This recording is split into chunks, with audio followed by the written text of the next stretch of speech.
Hey everybody, Matt Galogli, and today on our weekly podcast, I want to talk to you about employees. And I want to talk to you about how to make sure you never, ever hire another nightmare employee again.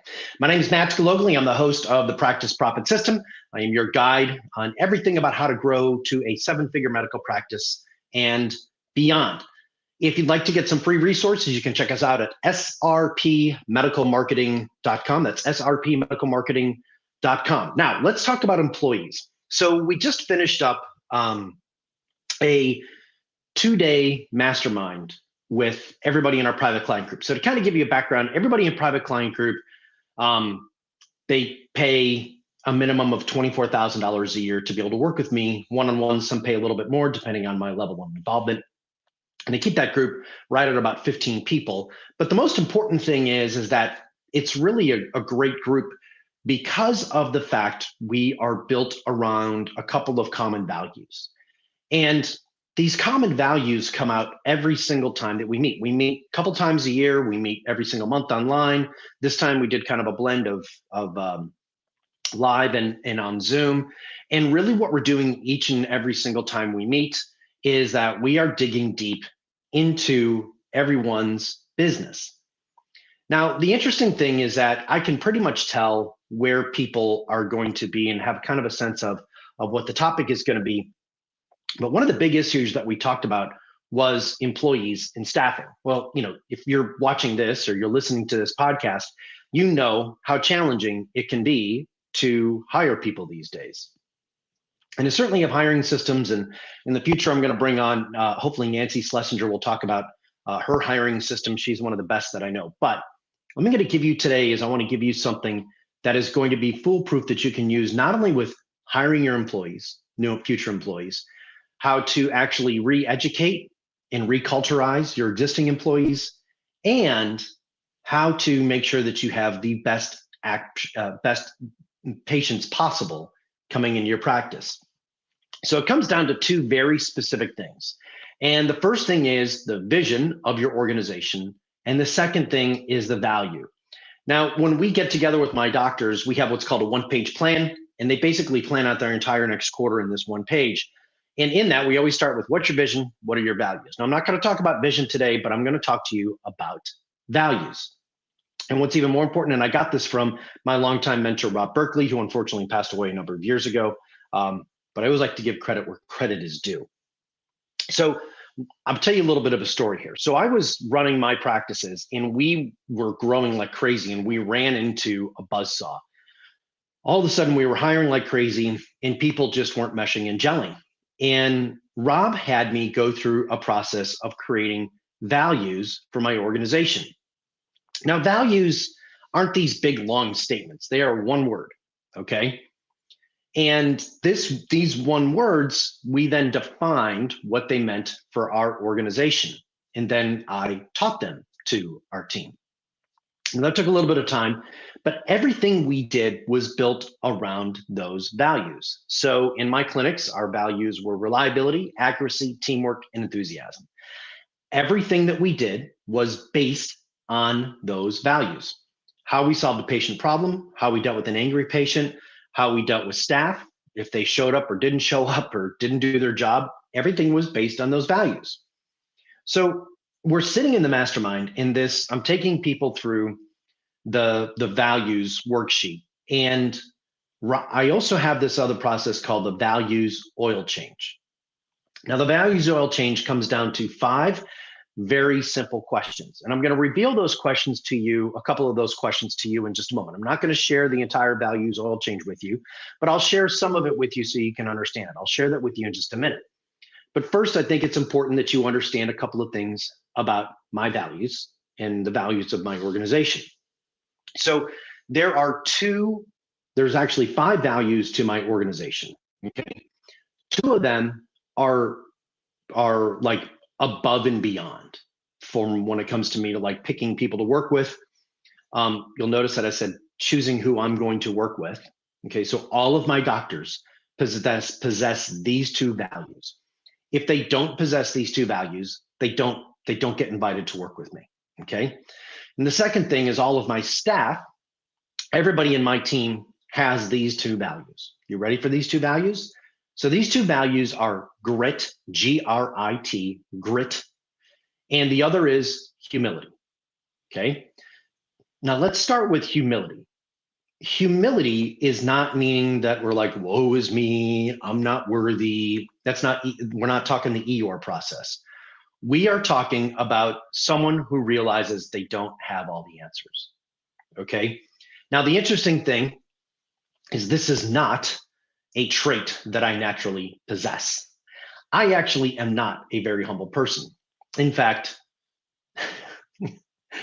sometimes, okay, a lot more than sometimes, I think I know all the answers, okay? I read a lot, I study a lot, I push myself. I just think sometimes I just have all the answers. I don't possess naturally a lot of humility. And the reality is sometimes that's hurt the growth of my companies and my own personal growth, and sometimes relationships as well. So I decided to put humility into the values of my organization, SRP Medical Marketing. Now, why would I put that in? Well, it comes back to, catch this, my vision. So my vision for my organization is that our vision and our mission is to help 100 medical practices scale to 7 figures a year by the end of 2023. Okay? It's a pretty big mission. It's a pretty big vision. On top of that, part of my vision too is to not have an office. I use independent contractors. I use international staffing. I use a lot of VAs, a lot of people in places like Jamaica and Venezuela and Nigeria and the Philippines and all of that, okay? And the reason why is the vision of my organization is to allow Katie and I, Katie's my partner, for us to be able to live wherever we want to live. Now, I'm not talking about surfing in Nicaragua, okay? I'm talking about going to the beach or playing golf. I want to be able to, I enjoy playing golf. I enjoy going to the beach or even to the mountains. We want to be able to have a lot more flexibility. At the time of this recording, I'm in my early 50s. My kids are almost pretty much gone. I have one left. Her kids are gone. So, for us, I don't want to have a place that I've got to go into every single day. I can run my organization just via Zoom, something like this. So in order to do that, I can't make all the decisions. I never should be making all the decisions, but in this environment, I really can't make all the decisions. So I have to be incredibly humble to realize I don't have all the answers. I know what I'm good at. I know what I'm really good at doing. I'm really good at teaching. I'm really good at coaching. I'm really good at those kind of things. I'm good at this kind of thing. I'm great at coming up with systems and things like that to help people grow their practices. But a lot of the other stuff, I'm just not that good at. And so I had to have the humility, not the understanding, but the humility to understand there are people who are much more skilled and talented and to let them do that. Okay. So humility it's not about a woe is me. It's about understanding that we don't have all the answers. The second part of humility has to do with all feedback is just data. In the 4 agreements, the first agreement that you make with yourself is that you don't take things personally. If you know me, you know I take things personally a lot. So I'm sure some psychotherapist somewhere would have a field day with that. But the reality is that this is an important component. This is an important part of the values of our organization, is the humility. Now, I want to go to this second one that I mentioned, grit, G-R-I-T. Now, humility and grit may not seem to go together, but they mesh together perfectly. So grit, if I were to spin my camera around, you would see I have a sign in my office that says grit, and it's about perseverance. Grit to me is about perseverance. And I look for people to hire in my organization who have grit. I look for people who have overcome. I want the overcomer. Okay. I want the person who has faced the odds and who has stared down whatever they stare down and they have made it through. And they take on insurmountable battles and they fight, and they have what my friend Tim Winters used to call the smoke of battle on them. They are the drill sergeant in the Marines who has been shot at in the foxhole, not the one who has read about it in a book. If you look at my team, actually, you'll find that a large portion of my team are a little bit older and a little bit more seasoned. I like people like that. I like people that have been through the battles. I like the people that have a fight to them. Okay. And this was the same in my practices. The best people that worked for me were people who had overcome, right? People who had fought through the challenges. So, what has this got to do with with making sure that you never have another nightmare hire?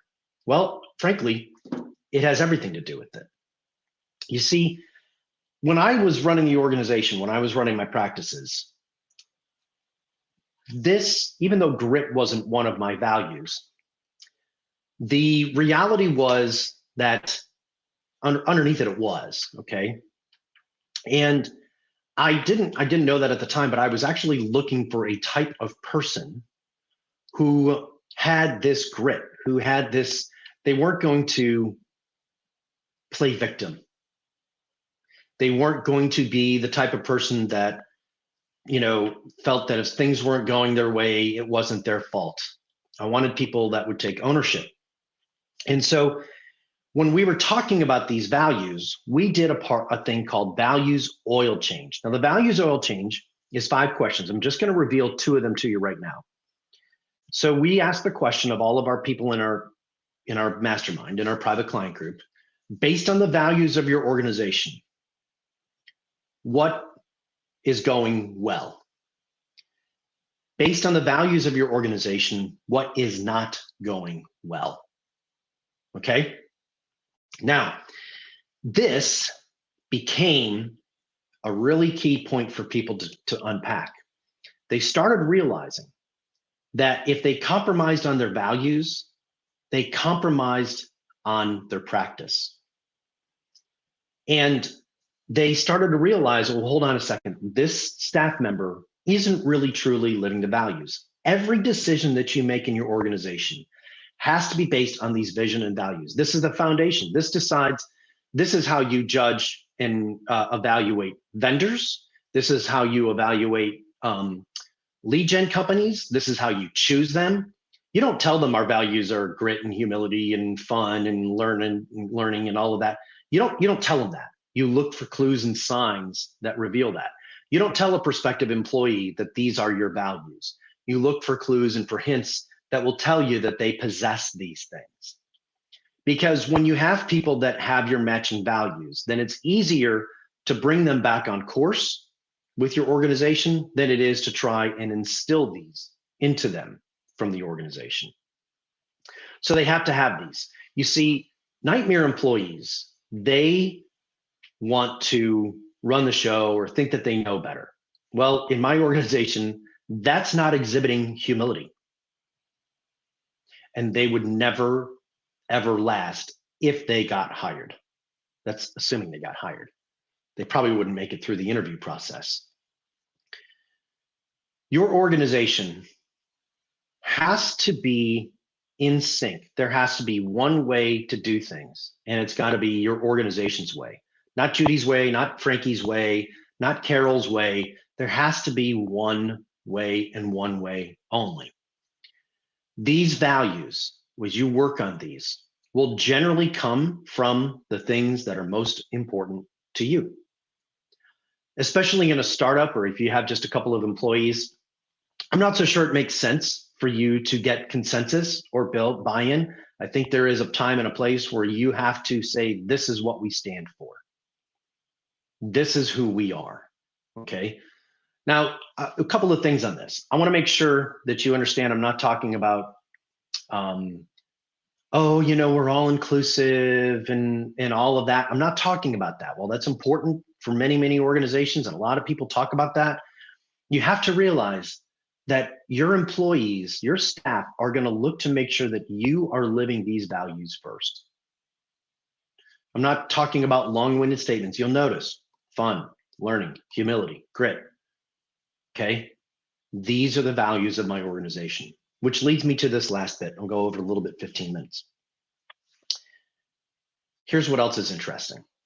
These are also the values of the people who are in private client group. It is very rare that somebody makes it into private client group that they do not exhibit the values of my organization. And if they don't exhibit those over time, they weed themselves out or we ask them to leave. Okay. And I look for doctors that are humble. I look for doctors that realize that they don't have all the answers. This has served me incredibly well. And this is a lesson for you with regards to your clients. I look for clients that match my values. If I have a client who doesn't have humility, they're not going to they're not going to want to hear what I have to say, and they're not going to follow the systems, because I know that if you follow the systems in what I do, you'll be successful. If you want to redo the systems before you try them out, you're probably not going to be as successful. Same thing with a patient with you, right? You have a process and a system of how to make them feel better. If they decide not to follow it, if they don't have the humility to follow it, then they probably aren't going to get the results. So you can see how these values intertwine with everything that you do. I'm going to leave you with this final thought. And I'll also have a very special announcement here in just a moment. But I'm going to leave you with this final thought. And that is, the values of the organization are going to be everything that you do. Every decision that you make is going to be based on the values of your organization. So with that, I hope you have a wonderful day. I have a special announcement that I want to let you know is that I will be hosting a free event in Charlotte, North Carolina, about how to grow to a 7-figure medical practice. Yeah, you heard me right. I'm going to be doing a free event. It'll be 2 days. It'll be a Saturday and Sunday. Details will be coming up. It'll be October 23 to 24, 23 to 24, but there will be information coming out on that. All right, that's all I have for today. Have a great day, everyone. Talk to you soon.